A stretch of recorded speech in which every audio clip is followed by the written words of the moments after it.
We are in Parashat Mishpatim. We are on page 98a, Daf Tzadik Chet Amud Aleph. 98a, Daf Tzadik Chet Amud Aleph, and that's in Parashat Mishpatim. We're not in the weekly parasha, rather we are learning on the topic of reincarnations and past lives. And we stopped by explaining a certain verse that is found in the Torah, in Parashat Mishpatim, talking about a father. In the text, it's talking about a father that buys a young girl as a maidservant, like they used to buy slaves and people to work for them. So, but a man who's buying a maidservant, and then he sees the good qualities of the girl, so he wants to designate the girl to the son. I'll marry her off to my son. This is the text. We're not explaining the text. We're more explaining the mystical part of it. And we're explaining about that the father is referring to God, and the soul is referring to the daughter, and the son is referring to the body. And if the body does good deeds and mitzvot, then God matches the soul and the body to be a match. And we explained already many times that the soul and the body are like roommates. They're best friends. A very strong connection between the body and the soul. Even though once the body dies, the soul leaves, but nevertheless, at some point they get reunited, and that's going to happen very soon when Mashiach comes in Tchiyat HaMetim. But nevertheless, we left off that when do we get the level of our soul that is called nefesh? That's when we're born, and the Zohar explained that when does the nefesh come down? When the drop comes from the father to the mother, exactly in that moment, that's when the nefesh goes into the body, even though there's no body there. But that's when the nefesh penetrates. Later on, of course, when the baby comes out, then we explained that on the 8th day when the baby gets circumcised, that's when the neshama will enter, and for the girl, when the father will go and name her next to the Torah. And then we explained that it takes 13 years for a boy and 12 years for a girl till they get to bar or bat mitzvah, when they get their ruach. And then when they get to the age of 20, they get the level of neshama. We explained that more in depth. I don't want to repeat too much of the information. But we gave an explanation how David HaMelech, he got a very high level of his nefesh when he came to his bar mitzvah, and Shlomo HaMelech also got a very high level. This is kind of where we left off, and we were more explaining about the behind the scenes of what does it mean that the Kadosh Baruch Hu, he designates the daughter to be the wife of the boy, which is referring to the body and the soul. And then, the question that we presented, when is a person can be called a son or a child of Hashem? Then when the person is behaving according to the Torah, and then when the soul leaves the world, then it gets its reward. And the rewards that it gives, like all sorts of, so to say, presents and adornments and so forth. This is very briefly where we left off. Now we're going to continue about explaining the text. And again, it's very important when you're going through the series is to read the text, because then it doesn't make sense what I'm saying. The text from the parasha, I don't have to read from the Zohar, just from the first few verses of the parasha, because there's a verse that says there, Im acheret yikach lo. What if he will take another one, a different one, for his son? Because it's talking about that the father goes to the market, and I know it's as cruel and as weird that it sounds, but once that's what they used to do. Parashat Mishpatim, how does it start? That if a person gets caught shoplifting or stealing, they arrest him, they take him to court. If he can pay the fine, good, pay the fine. If you can't pay the fine, then we sell you as a slave. And sometimes people are poor and they sell themselves as slaves. As far as it's hard to understand, but nevertheless, that's what happened 3,000 years ago. The same way, the father goes to the market, buys a girl. Okay, she could be sold for many different reasons. I'm not again explaining or justifying anything, but I'm just saying what are we focusing on. Nevertheless, like I said, sometimes the father will take the girl, and then he say, she's a nice girl. Maybe I'll give her to my son to marry. Then the text says, Im acheret tikach lo. But what if he takes a different one over her? So we're not looking at the text of the explanation, rather we're looking at the mystical part. So he goes as follows. Who is this other one that it's the Torah is talking about? So Saba is the soul that came down from Gan Eden to teach us this revelation. It says, Hacha it raza de razin. Yes, there is here very deep holy secrets. And this secret is called the secret of the converts. What is this secret of the converts? The converts is called acheret. Acheret means another one, or other one, or a different one. What is the secret? Lechakimin itmasru. Only people, wise people in the Torah, not a wise person like Einstein. A wise person in the Torah, Chacham, is worthy to receive this secret. What is that? Ve'it le'oda'a bekadmita mila chada. First, I have to explain one word, saying in other words that there's another explanation for the verse. And he says, Tachaz, come and see. Beyoma de Shabta, Beshata de Itkadash Yoma. Come and see that on the 7th day, on Yom Shabbat, a very holy day, Besha'a shemitkadesh hayom, in the moment that the day becomes sanctified. We don't know exactly when it happens. We know more or less. We evaluate and then we take some precaution and we start observing Shabbat before. Why? I don't know when exactly it hits. Nobody knows. Only Hashem knows. So what do? So our sages say, since we don't want to take any chance, let's go back till sunset, and Freeman before sunset, we'll go another 18 minutes backwards. And in some places, for example, like Tzfat, we go 30 minutes backwards. Why? Because we're surrounded with mountains, so we can't see when the sun is down. From the view that I have from my house, I don't know, sun goes down, I'm in front of Mount Meron. I don't know where the sun is. It can be a difference of 8 minutes till the sun goes down. So anyways, in places like Tzfat and other places, we take precaution 30 minutes before the sun goes down. But nevertheless, it doesn't mean Shabbat came in. But we take on ourselves the observance of Shabbat. I don't know exactly when. Here he says, at the time, at the moment, when Shabbat enters, when Shabbat kicks in, when there's exactly that moment, this is when the day becomes sanctified. What happens in that moment? Nafkei nishmatin migo illana dechaye. There is in the world above, yesterday I touched a little bit about it in the interview, and some other classes I talk a little bit more thoroughly, but there is a concept in the world above that is called the tree of life, Etz HaChaim. When we read from the book of Genesis in the Torah, in Bereshit, it's talking about two trees, the tree of life, Etz HaChaim, and the tree of knowledge, Etz HaDat, two trees. Nevertheless, there is in the world above a concept in the Sfirot that is called Etz HaChaim, the tree of life. What is this tree of life? In the world of Atzilut, there are 10 Sfirot. One of the Sfirot is called Yesod, but nevertheless, if you're looking at it from a different way around, there are 6 Sfirot that are united, Chesed, Gvura, Tiferet, Netzach, Hod, Yesod, and it's called Zeir Anpin. It's a small face, a small group of Sfirot. The foundation, the Yesod of all them, that's the tree of life. And again, we're just talking very briefly here now. We're not explaining it. Fortunately, we don't have the time to start explaining every term. But nevertheless, that's what it's referring to. So he says, on the eve of Shabbat, exactly when Shabbat kicks in and the day becomes sanctified, souls come out of the tree of life. Umenashvan inu nishmatin kadishin letatei. And the words that he's using is menashvan. I don't think there's really a word like this in English, but I would say the closest word to that it will be a breeze. You're sitting in a beautiful island, you feel this beautiful breeze on your face. So lenashev is when the wind goes softly, but it carries something with it. So that's where I said breeze is not the right word, because breeze is what you feel gently on your face. But that's the feeling that you feel. Lenashev or menashvot is when the actual breeze is taking something. And it's not throwing it like a hurricane or something else.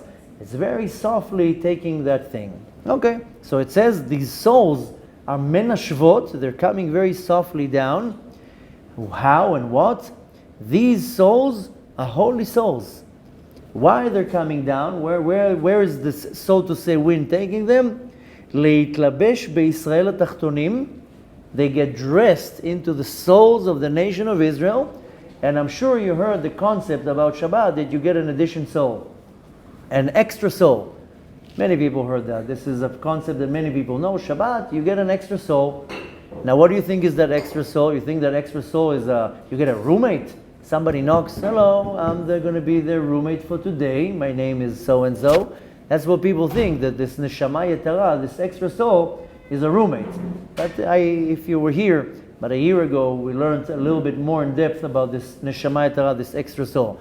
But nevertheless, Erev Shabbat, exactly when Shabbat sanctifies the day, souls come down like a soft wind, a breeze takes the soul down, and they get dressed in the souls of the nation of Israel, and this is what's called neshama yetara, an additional soul on Shabbat.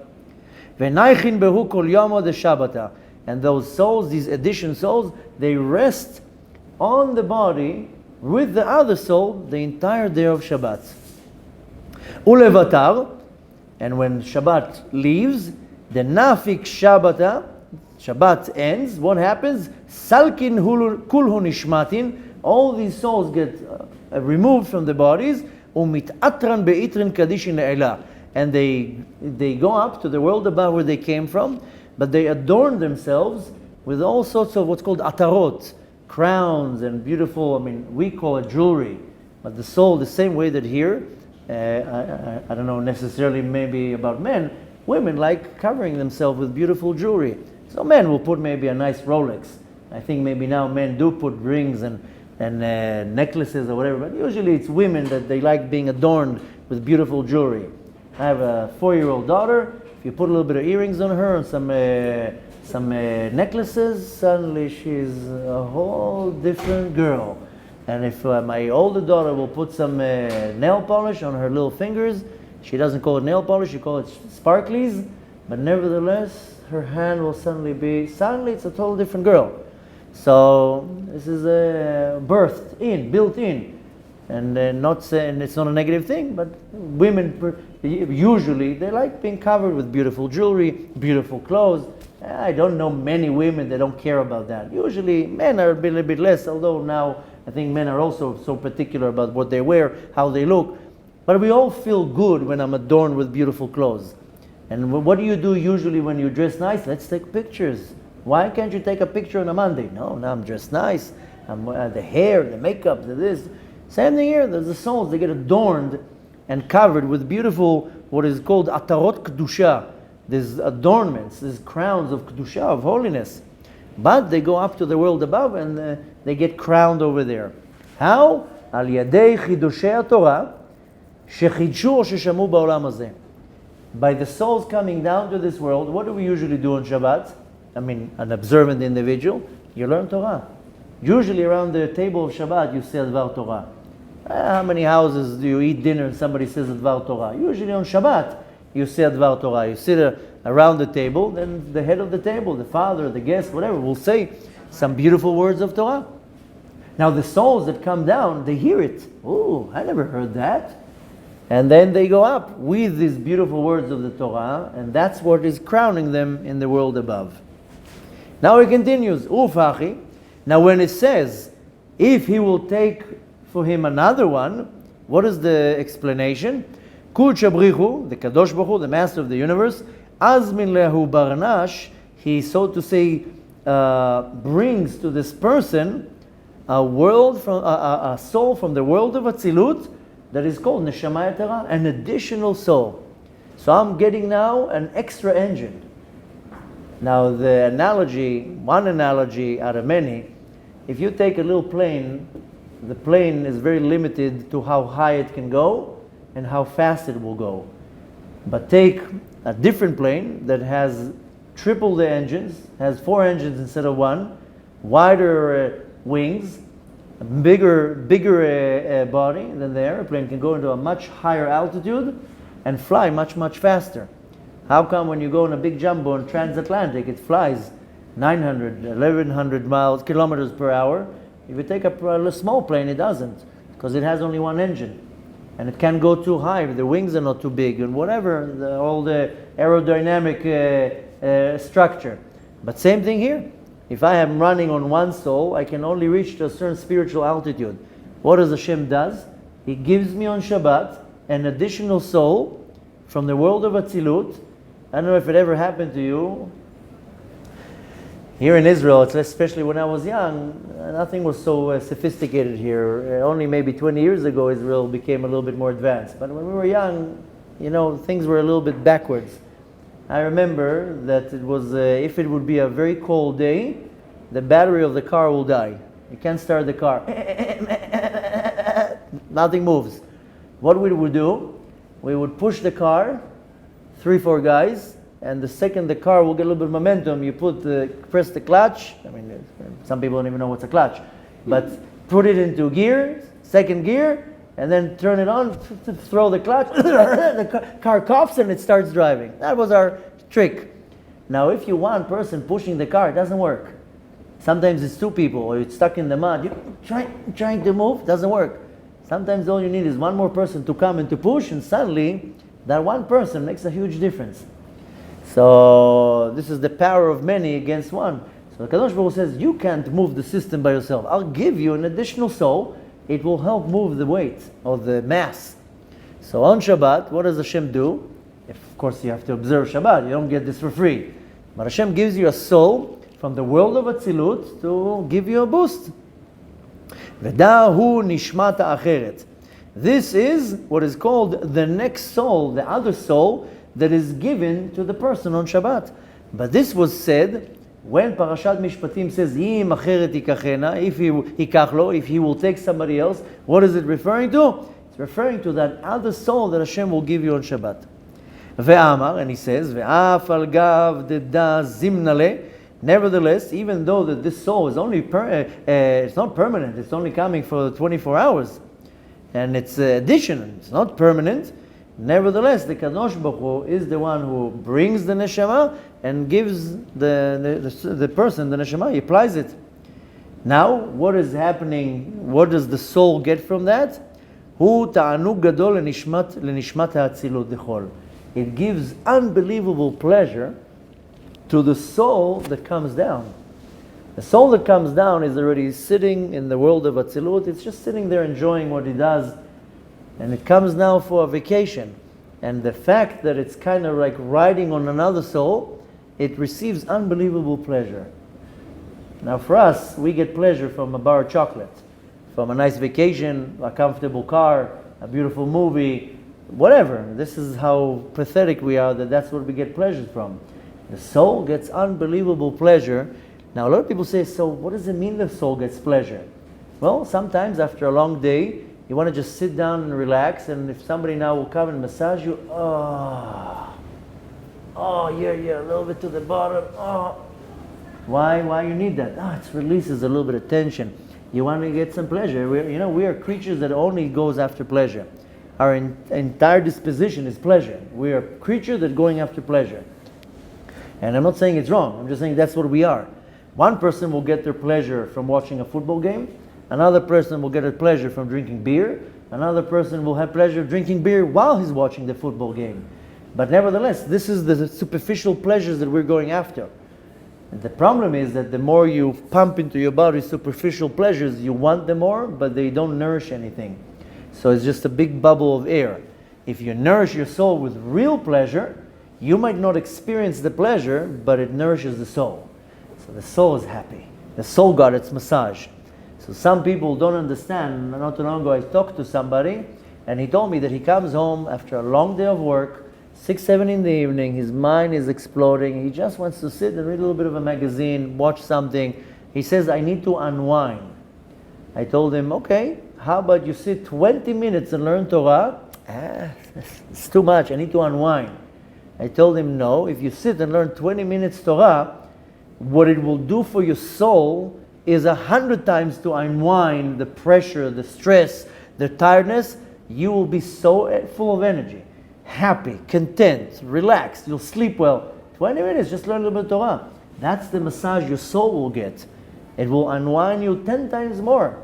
So you'll watch the movie or read the magazine, you think you unwind, but the soul didn't release pressure, So it will come out later, maybe in anger, maybe in frustration or sadness or anxiety. Maybe it will affect you while you're sleeping in some nightmares, chas v'shalom, or you can't fall asleep, or you can't wake up, or you wake up in the morning, you're already upset. Why? Because the night before you didn't release certain tension or energy. Do it with learning Torah. That's when the soul will get its satisfaction, its pleasure. If the soul is happy, you don't need anything. If the soul is 100% happy, it got everything it needs, you're not going to need anything in this world.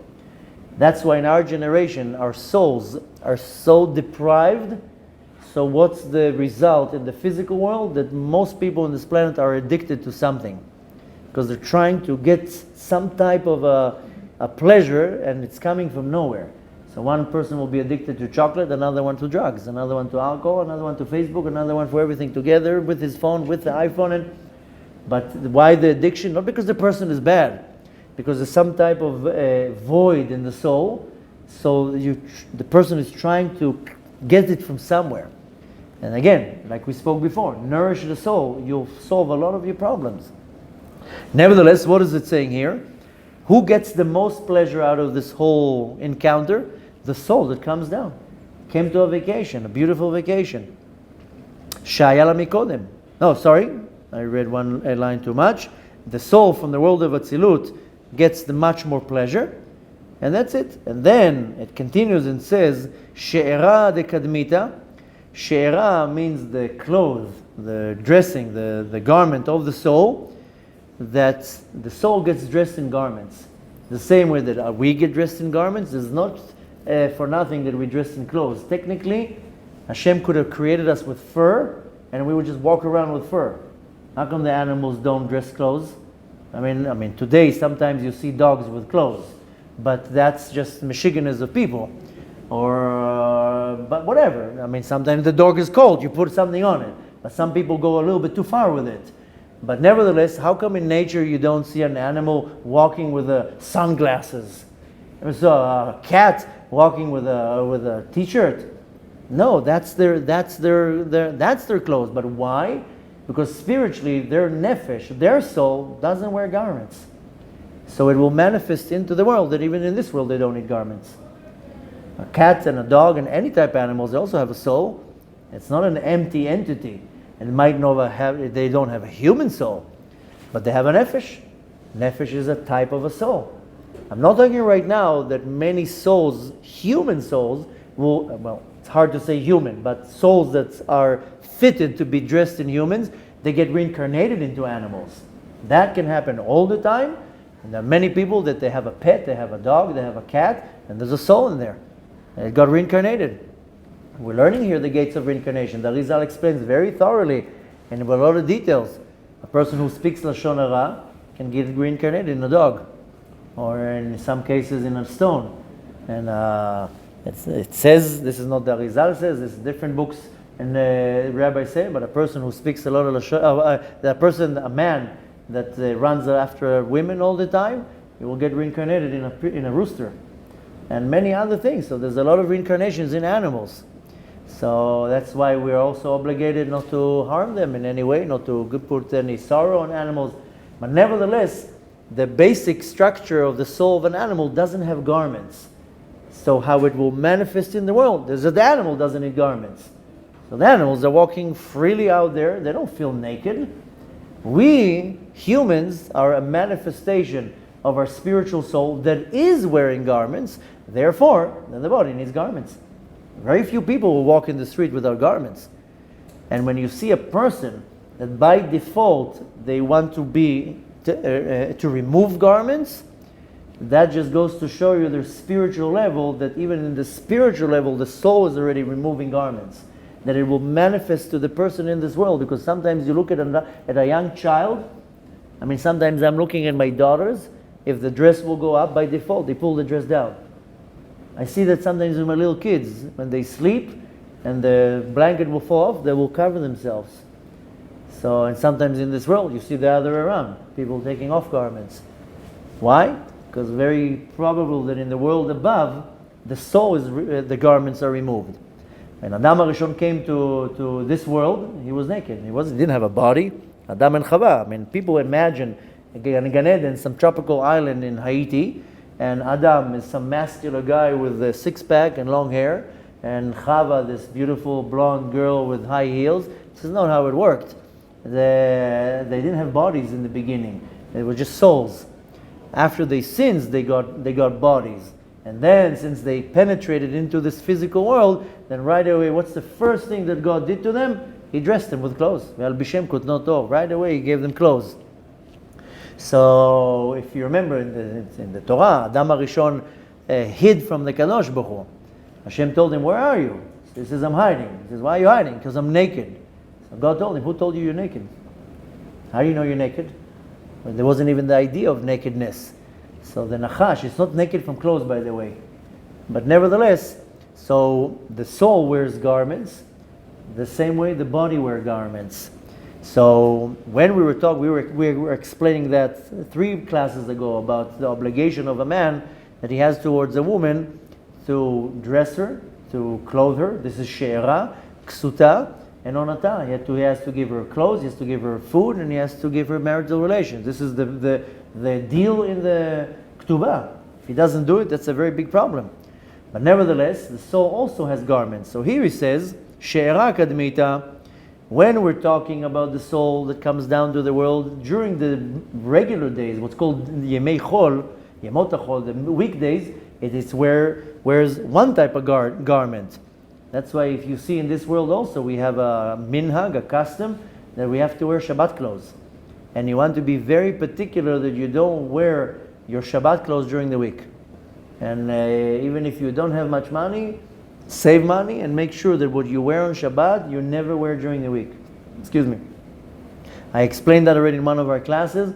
And my Shabbat clothes, even my socks and my underwear and my undershirts are all just for Shabbat. I don't have socks. I don't wear on Shabbat socks that I wear during the week. Everything, even my ties. The ties that I wear on Shabbat, I never wear them during the week. Nor my jackets, nor my shoes, nothing. That's a full outfit. And even my talit. Here's my Shabbat talit. And this is only wear it on Shabbat. Everything is just for Shabbat. So why? Because the soul just switches garments. You should make yourself that as a big habit. It's not a habit. It's a halakha. But nevertheless, you should make yourself a habit that Shabbat is, everything is just for Shabbat. Even our cutlery at home is just for Shabbat. You want everything, Lichvot Shabbat Kodesh. This is for Shabbat. Your sheets, everything. Nevertheless, so it says as follows, She'era kadmita, the clothes of the soul that we talked about during the days of the week. Ksuta v'onata lo igra. Ksuta v'onata, we said that the ksuta and the onata, this is the ksuta is the clothes, she'era is the food, and onata is the marital relations. A man is obligated to have marital relations with his wife. When it says that lo igra, meaning that he's not allowed not to give her, kama de'itmar, as we said before, meaning kol hanaotea v'ta'anugea shel sachar ma'aseh hatovim lo igra kadosh baruch hu mimena.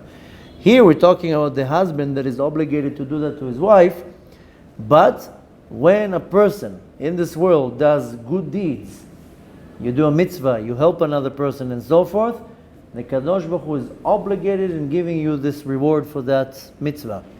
So what is the reward for the soul? It gets pleasure. And it gets ta'anugim, all sorts of delights in the world above. Kadosh Baruch Hu is obligated in giving the soul that. Therefore, sometimes the soul can be sitting in the world above and it didn't get its reward. So it will go down to this world on Shabbat to be dressed on another soul in order to receive this extra kedusha, the holiness, hear some new Torah, and goes up to Gan Eden and receive this great pleasure and great enlightenment. Let's see if we can. Let's do a little bit more. Actually, the next part is a little bit long.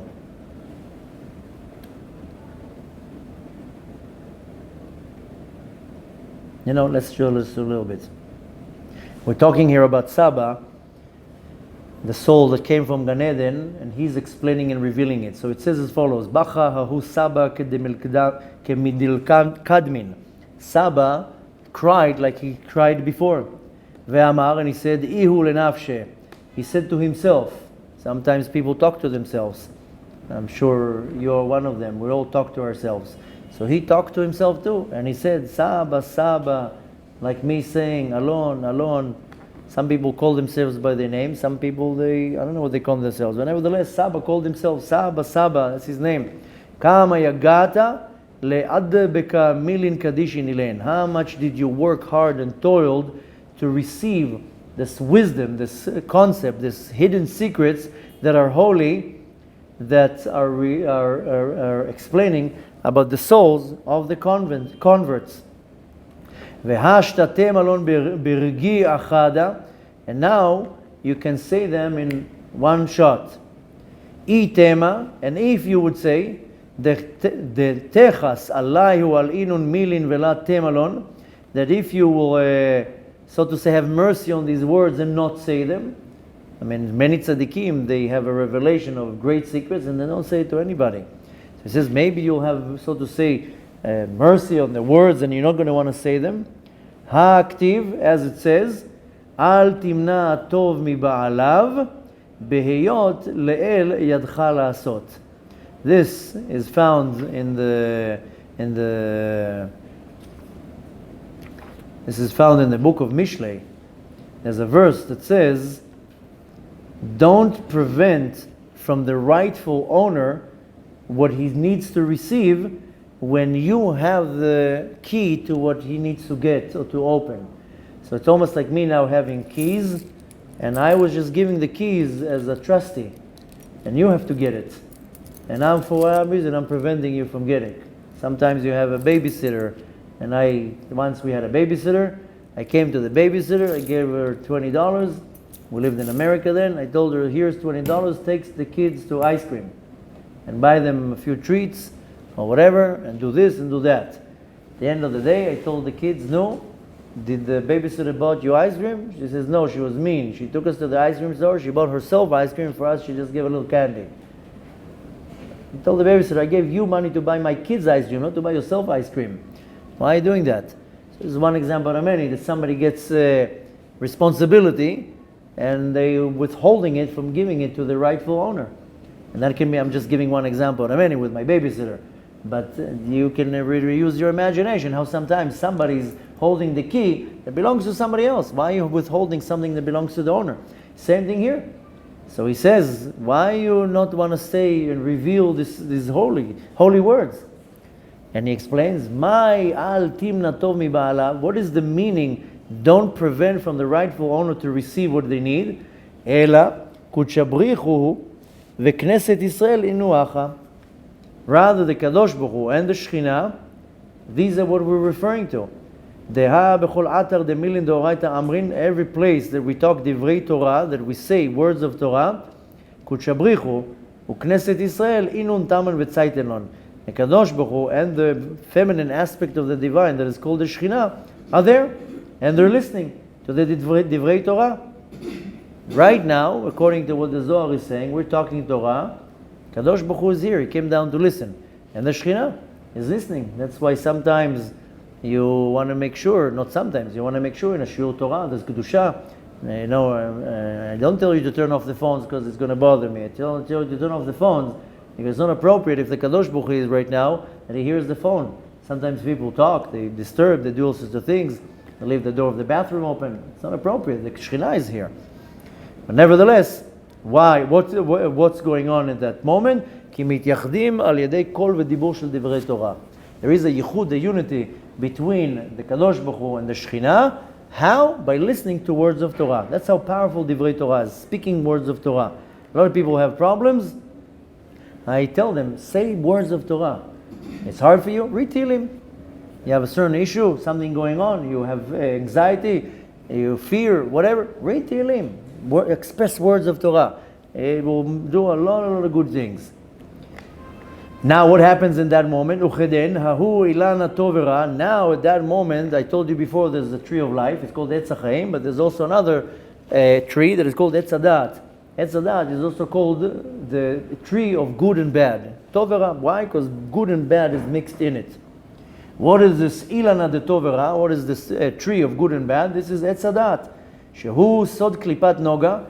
this is the root of Klipat Noga. There are different types of Klipot. Klipat Noga is a spiritual energy that is mixed from good and from bad. Klipat Noga is rooted in the worlds of Bria, Yetzirah, and Asiyah, 3 spiritual worlds. And in this Klipa, in this energy, is mixed a little bit of good and a little bit of bad. In the moment when the Kadosh Baruch Hu and the Shekhinah, they go down to this world in order to listen to words of Torah, saying, in other words, once the people who learn Torah is finished, we're going to be finishing in a few minutes, we turn the video off, we're finishing the class. Then, now what happens is the power, the side of positivity, of good, in the tree of knowledge becomes much more dominating. And it's dominating, it's overpowering the sitra acha, the bad side. Now it goes up, the good side, the positive side of Klipat Noga, it goes up to the world above. When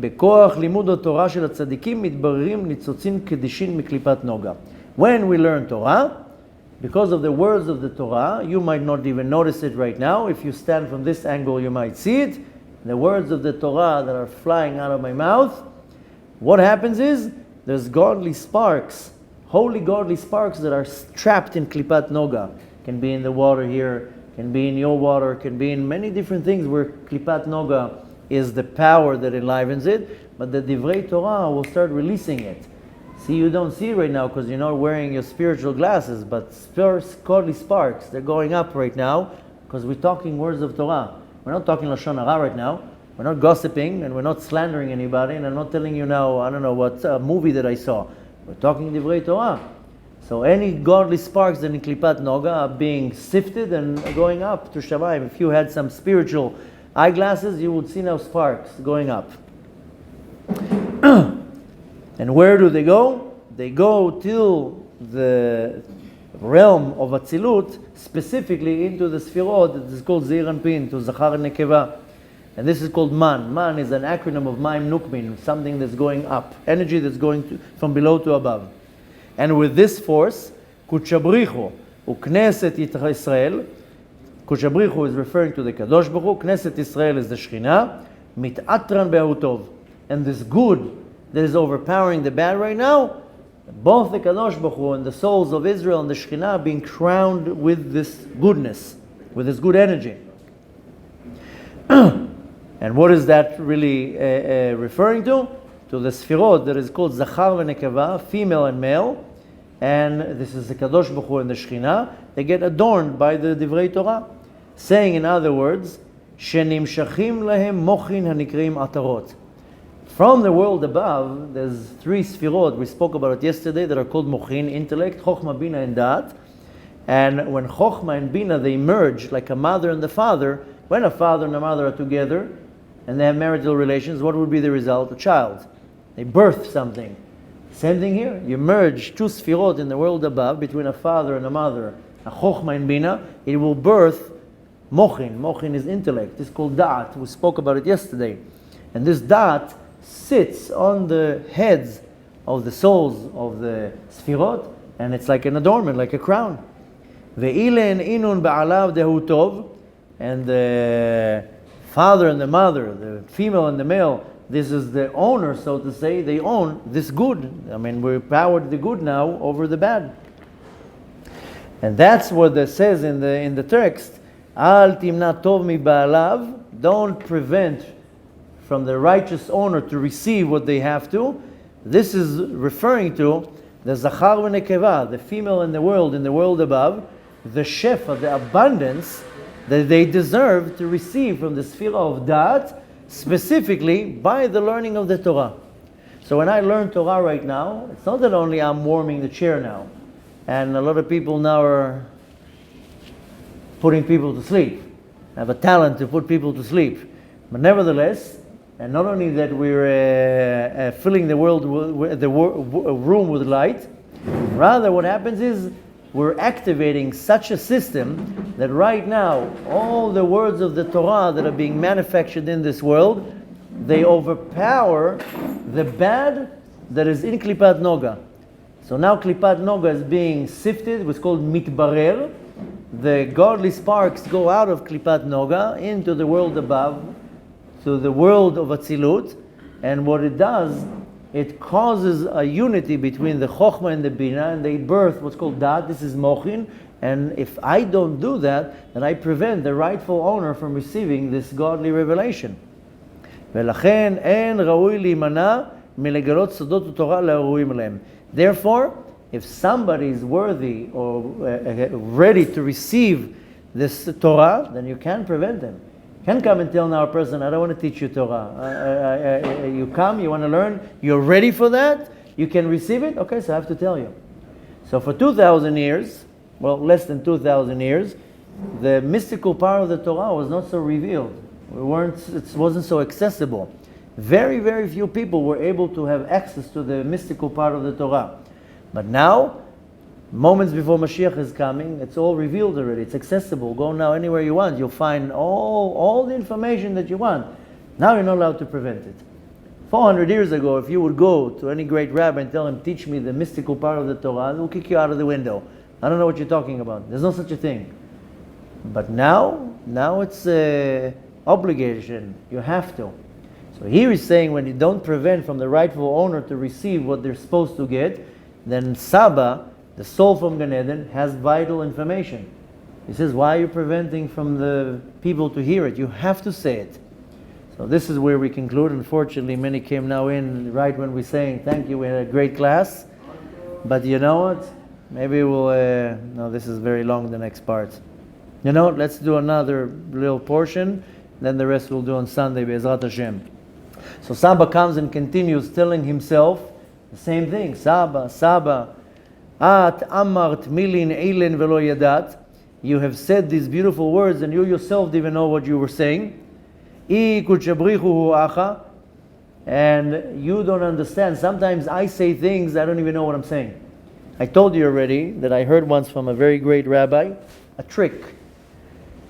If you need to get a good answer or good guidance, invite guests to your home and ask them random questions and then ask them the question that you need guidance with.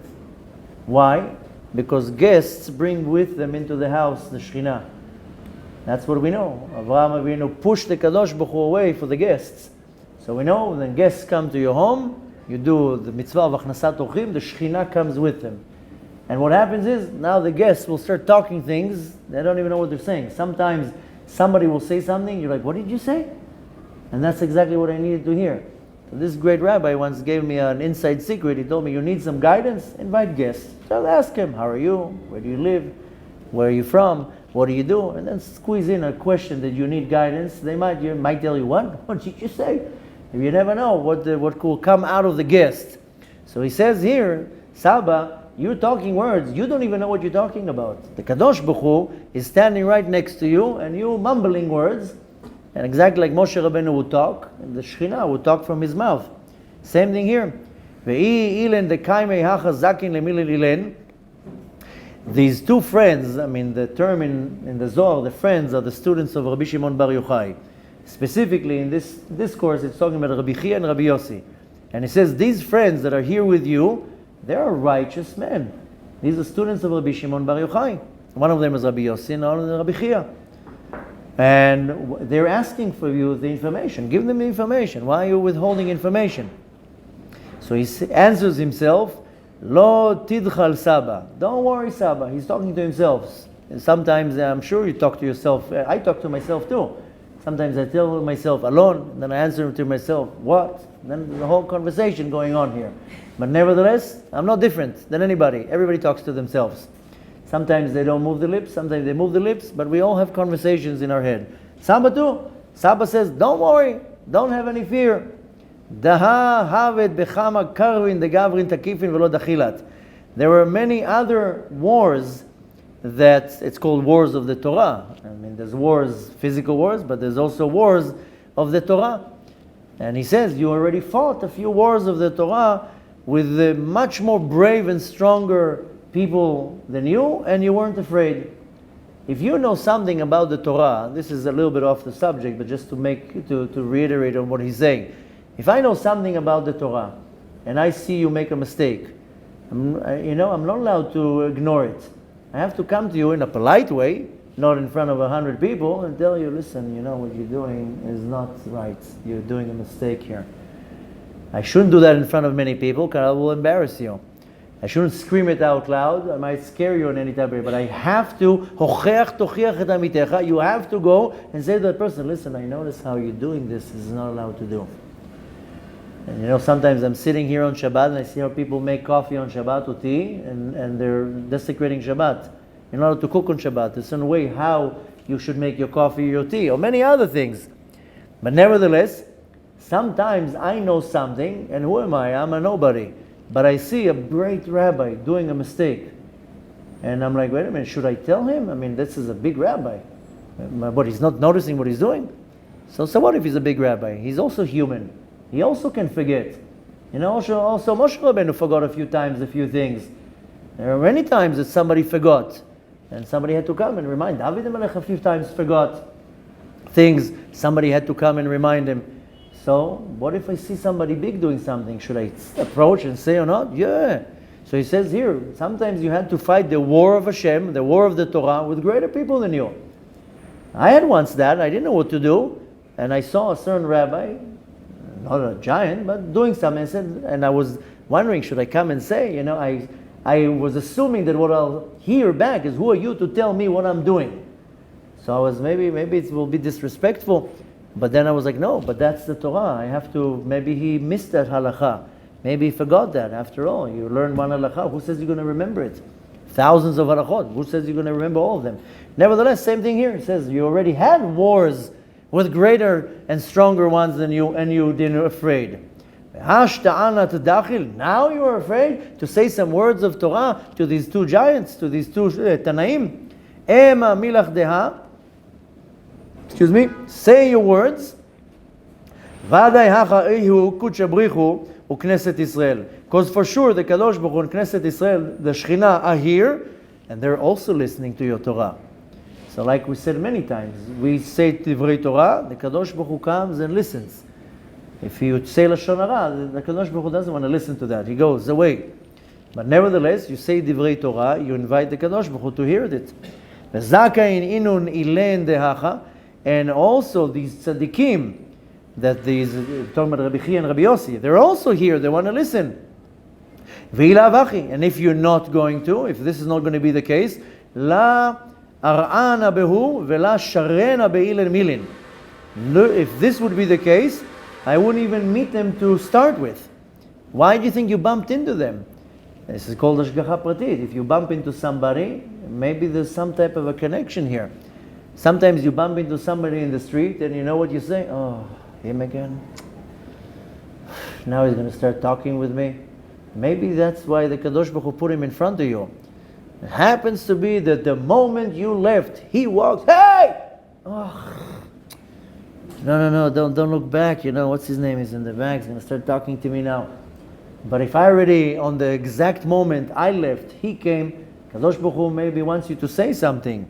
Same thing here. We're talking about, the ones of you who came in the middle, we're talking about Saba. Saba is a soul that came from Gan Eden to reveal deep information. And he comes to reveal it to Reb Chia and Rabbi Yossi, who are asking him, tell us more information. And he's refraining from giving the information. Nevertheless, he says, Lu ha'iti nifgash imehem, if I wouldn't even meet them from the beginning, then I wouldn't have to reveal anything. Therefore, ema milach Saba ema bela dechilo. Say what you need to say without any fear. So here we're going to stop. The rest part is taking us to a completely different place. It's explaining a different verse. We'll do that Bezat Hashem on Sunday. But the point, first of all, we're learning from one long series, one big discourse. You can't get to the conclusion in one class. You have to hear all the classes. We're in class 23. You kind of came in a little bit late. You have to figure out what's going on. But when we want to frame every class separately and to take something practical, at the end of the day, why are we learning? We're to take something practical. Is sometimes you have something to say and you're refraining from saying it, and the person needs to hear. Whether it's constructive criticism, whether it's words of support, and sometimes it might be also a rebuke that you have to tell somebody, listen, what you're doing is wrong. You're not doing the right thing. And we refrain from saying it. Why? I don't know how this person will react. I don't know, maybe he'll stop liking me.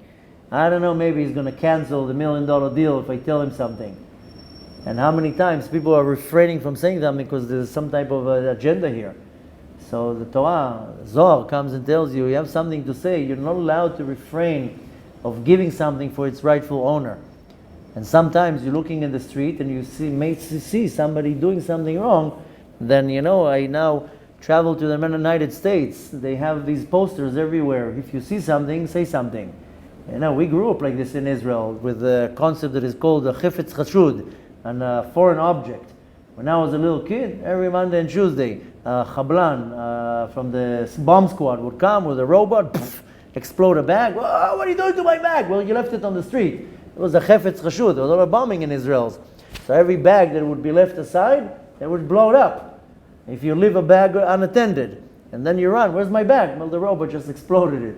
So we grew up. You see something, say something. If you see like an object. So now, unfortunately, in America too, I went on the subway, I see all the pictures, the posters, the ads. If you see something, say something. Yeah, if you see something, say something.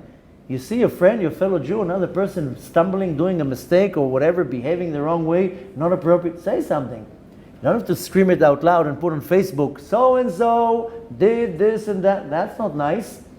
But you can come quietly to the person and say, listen, I saw you doing before this and that. It's not nice. Don't do that. Well, the Torah doesn't allow you to do it. Or, on the other hand, this comes in a negative way, which the result is positive. But you can also see somebody doing something positive, give him reassurance. You know that the other day, I was standing here, a lady walked by, there was some dirt on the floor, and she bent down, picked it up, and put it through to the garbage. Now, I observed that, and I was saying to myself, I bet you that nobody ever told her thank you. I live here too. I don't need to look at the garbage on the floor. I didn't do the garbage. But I also don't like the garbage on the floor. And I told her, thank you for helping us keep the city clean. She was so happy that somebody acknowledged the fact that she picked up something from the floor. So sometimes you can say even a nice word. Who knows? Maybe she was depressed the whole day. And suddenly some random person is saying to her, thank you. Ooh, maybe I made her day. The Baal HaTanya says sometimes a person can come down to this world for 80 years to do one good deed for one person, just to say, hello, good morning, how are you? The other day also, I was standing, somebody came in, it was in front of the classes, before the classes, she came up and I just smiled. She's like, thank you so much for smiling. The whole day today, everybody's not smiling at me, everybody's giving me a sour face. Finally, I see somebody smiling to me. Sometimes all it takes is a little smile, a nice word, thank you, kol hakavod, you're doing amazing, you did great. Some reassurance, some constructive, good words. You have something to say it. I mean, of course, it has to be done in the right way, in the right manner, not to hurt anybody, not to put anybody on the spot, not to humiliate people in public. And you have to know what to do. It's called to be tactful. But how many times a husband wants to say to his wife, you look pretty today, I love you, whatever. It happens to me always. I have some type of, every time that I'm about to tell my wife, you look beautiful tonight, a second before that she tells me, you never tell me that I look pretty. Well, I was about to say that. How did you read my mind? Yeah, really. So, sometimes you feel it's not the right time to say something, say it. So much more so when it comes to Divrei Torah, to Torah. The other day, I caught a cab. I stopped the cab, I went in, hello. And usually cab drivers, they talk a lot, they're bored all day long. So Baruch Hashem, I fell on a good taxi driver. And he told me, maybe you can tell me something from the Torah, Dvar Torah. Sure, okay.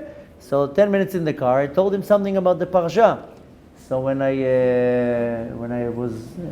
he dropped me off, so he told me, thank you so much. You made the drive pleasant. You taught me something. I never even thought about it. Thank you. And I was, look at that. I could have sat down in the back with my phone, type on the phone, whatever, read Tehillim, and ignore the person completely.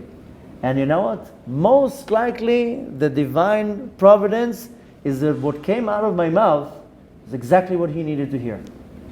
And you never know how your words affect another person. When I lived in America many years ago, one time I was walking in the street. It was Erev Chag, the eve of one of the holidays, Sukkot or whatever, I don't remember. A person walked in front of me, looked totally Jewish, was in New York, so I told him, Chag Sameach. When? I told him it's tonight. Really? Oh, I thought it's next week. Thank you so much. Thank you. He thought the holiday is the next week.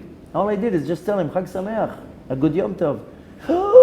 So you never know what your words say. Needless to say, when it comes in a negative way, you got to refrain. Slandering, lying, cheating, and so forth. But positive? Sometimes all it takes is one little word that you say to another person. You did amazing. Kol hakavod. Great. Unbelievable. Thank you so much. Or needless to say, Advar Torah, some words of Torah that you heard in the morning, something, say it later on. The way it's going to work, that the ones that you bump into, most people, when they bump into certain people, him again. Don't say him again. Say, oh, I bumped into this person right now. Must be that that person needs to hear what I have to say. Say something encouraging. Maybe you got in WhatsApp some nice message of the day or whatever. Now everybody sends all the inspiration talks. Say something. You never know. You might be the one who turns the switch on with one little word.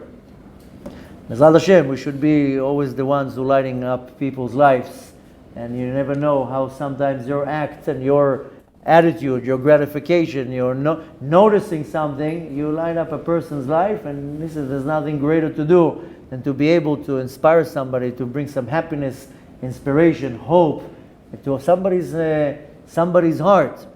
So next time somebody bumps into you in the street, don't say, oh, him again. Say, listen, I heard this amazing Dvar Torah yesterday. You have a minute? Let me tell you. And usually the case, that's how I get rid of people. I tell them something about Torah. No, I'm in a rush. I gotta go. I have something to tell. I learned today. No, Torah, no. If you want to tell me about the gossiping, then I'll listen. No, I learned something today. Unbelievable. No, I'm in a rush. I gotta go. Toda. Thank you. רבי חנניה בן הקשה אומר, רצה הקדוש ברוך הוא לזכות את ישראל, לפיכך הרבה להם תורה ומצוות, שנאמר אדוני חפץ למען צדקו יקדים תורה ויראה.